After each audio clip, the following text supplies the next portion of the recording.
Well, it's very easy and, in fact, alluring to broad brush people in terms of belief systems because we're told things are monolithic. So a Muslim would say all Muslims believe, and they'll give you, 6 fundamental beliefs, 5 fundamental practices.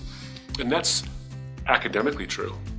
But the reality is you have entirely different sects within Islam. You have the Sunni, you have the Shiite, you have the Twelvers, you have the Seveners, you have the Ismailis, you have the Aga Khanis, you have all these different, you have Wahhabis, you have all these different denominations or sects within Islam itself.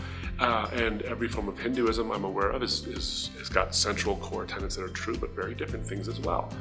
But there's also the human element to things. So I would encourage, whether it's pastors or evangelists, whatever, is to avoid being overly simplistic and thinking that once you know the foundations of Islam, for example, that therefore every time you encounter a Muslim, they believe all those foundational elements of Islam, or they believe them with equal fervor. So a good example, story, is I was invited to speak at a Muslim's house. He wanted me to come. A friend of mine who's a Christian invited me to a guy's house to speak on the resurrection of Jesus. Did it really happen? Because Muslims deny that he died on the cross, let alone rose from the dead after dying. So he said, come and talk to this guy, and he wants to talk to you. I said, okay, great. Well, I came to his house, and he was alone. His wife was there, and her sister greeted us at the house. But he hadn't come home from his job yet. Turns out he was working at a local casino.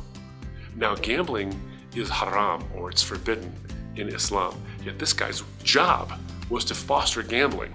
So that already told me quite a bit about the level to which this guy who claims to be a Muslim actually believes Islam. And so he comes and he sits down eventually at the house, and we begin to get into some of the issues. And he stops me and he says, hold on, wait a minute, hold on. What you're saying is interesting, but I have to know something.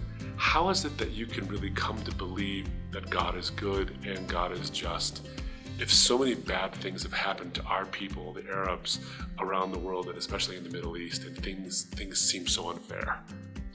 He was basically an agnostic, but he was willing to put the name Muslim on him. Now, if I had gone down the Muslim road where I said, okay, these are the 5 fundamental practices, these are the 6 fundamental beliefs, I'd have wasted a lot of time and taken a long walk off a very short pier, as opposed to listening to what he said and say, okay, now I'm going to answer your question. Your question is about the problem of suffering and evil. You are questioning if God even exists in the first place. And yet he still calls himself Muslim.